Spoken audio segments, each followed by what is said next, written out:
एक आदमी दूसरे आदमी को गोली मारता है और पुलिस में जाकर सरेंडर कर देता है। जज को मालूम है, वकील को मालूम है, पूरी दुनिया को मालूम है कत्ल किसने किया। कातिल खुद कबूल करता है कि कत्ल उसके हाथों हुआ है, लेकिन फिर भी जूरी उसे बेकसूर करार देती है। नमस्ते, मेरा नाम सोनल है। आप देख रहे हैं ऐतिहासिक किस्सों कहानियों से जुड़ा हमारा रोजाना का कार्यक्रम तारीख, जिसमें आज हम आपको सुनाएंगे भारतीय इतिहास की सबसे हैरतअंगेज केस की कहानी, जिस पर कई फिल्में बनी, बड़े बड़े लेख लिखे गए। केस इतना फेमस हुआ कि अखबारों की चांदी हो गई, कोर्ट में लोगों की लाइन लग गई। ये कहानी है KM Nanavati versus state of Maharashtra case की। चलिए शुरू करते हैं।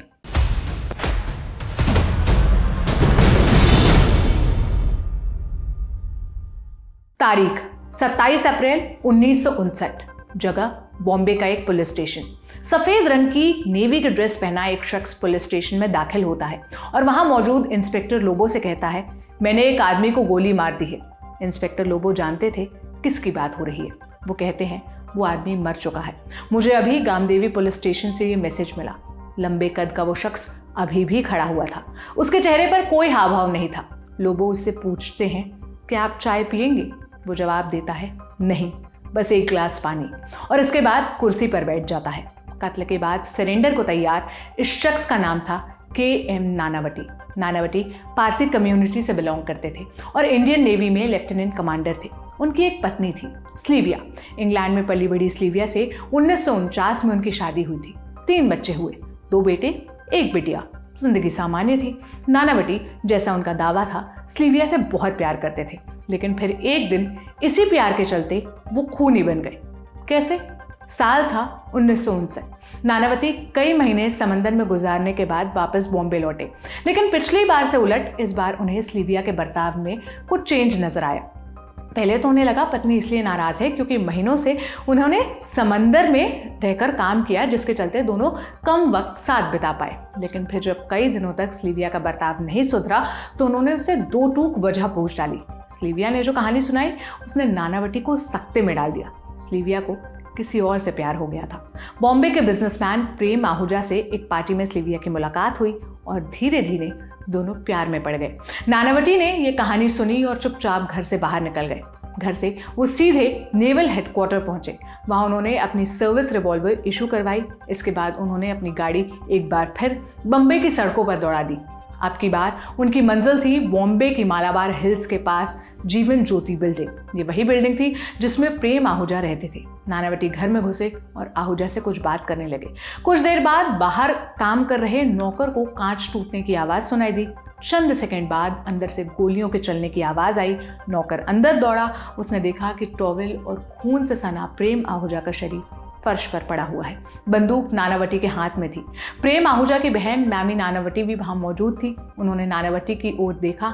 नानावटी आहूजा के अपार्टमेंट से निकले और सीधे पुलिस स्टेशन पहुंच गए। खुद को सरेंडर कर दिया। केस साफ था।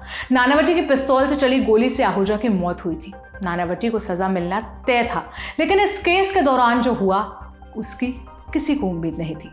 ट्रायल की तारीख 23 सितंबर 1959। खचाखच भरे सेशन कोर्ट में केस की सुनवाई शुरू हुई। जज थे RB मेहता। इसके अलावा एक जूरी कोर्ट भी मौजूद था। जूरी कोर्ट यानी कोर्ट की ओर से केस की सुनवाई के लिए चुने गए लोग। ये सोसाइटी के जाने माने लोग होते थे, जिनके सामने किसी केस की सारी दलीलें रखी जाती। इसके बाद जूरी उस केस का फैसला सुनाती। नानावटी केस में 9 सदस्यों का एक जूरी पैनल बनाया गया, जिसमें कुल 9 मेंबर थे। 2 पारसी, 1 एंग्लो इंडियन, 1 क्रिश्चियन और 5 हिंदू।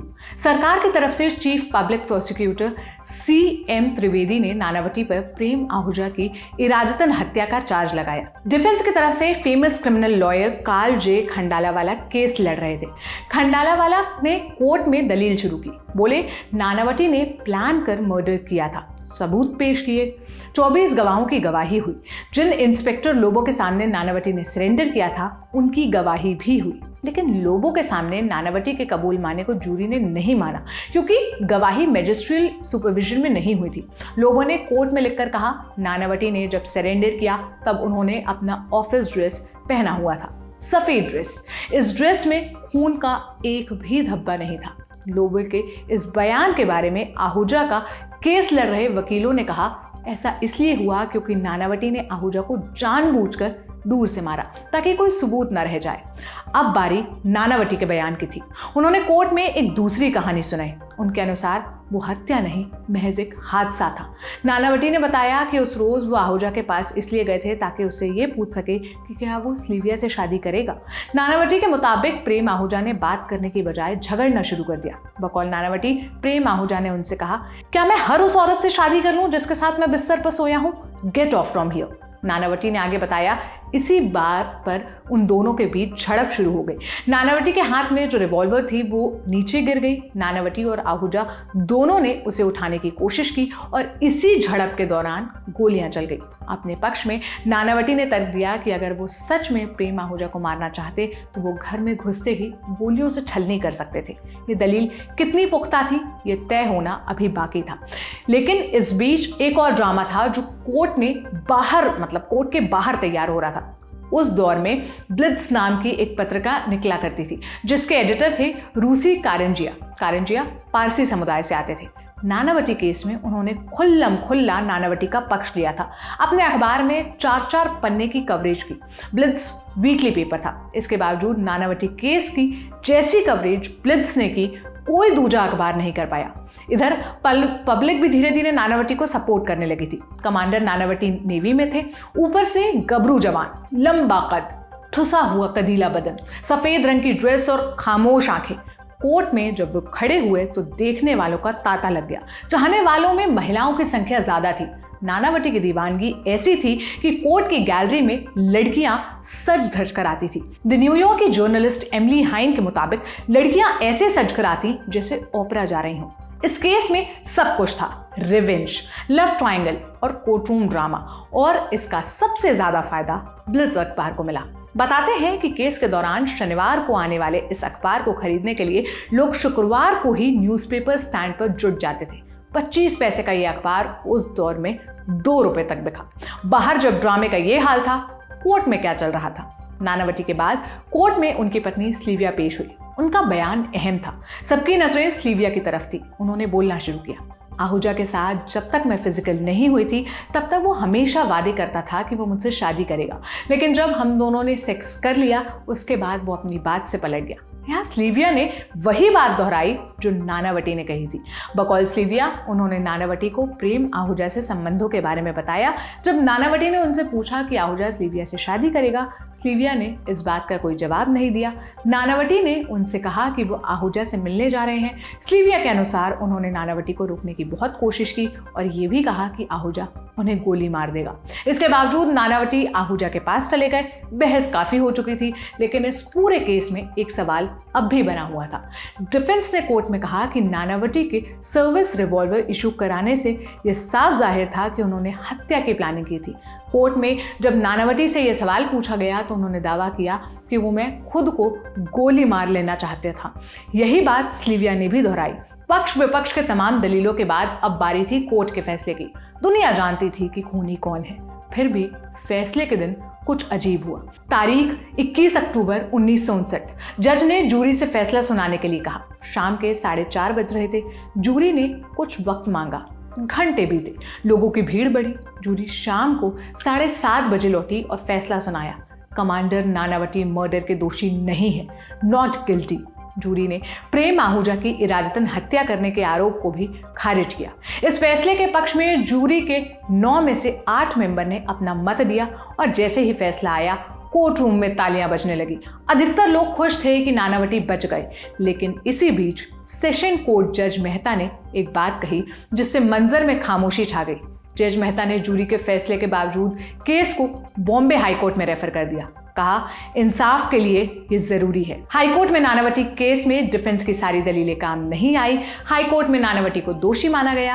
आगे केस सुप्रीम कोर्ट गया, वहां भी हाईकोर्ट के फैसले को बरकरार रखा गया।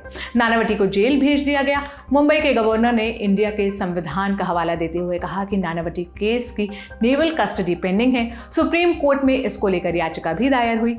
तब के प्रधानमंत्री जवाहरलाल नेहरू ने नेवी चीफ की अपील और लॉ मिनिस्ट्री की क्लियरेंस मिलने पर गवर्नर को नानावटी की सजा सस्पेंड करने और रिमांड नेवी को सौंपने की सलाह दी। इस केस पर राजनीति का भी खूब असर दिखा। नानावटी पारसी थे और प्रेम आहूजा सिंधी कम्युनिटी से, इसलिए पूरा केस दोनों समुदायों के बीच आन की लड़ाई बन गया। तमाम लोग नानावटी को माफ करने की अपील कर रहे थे।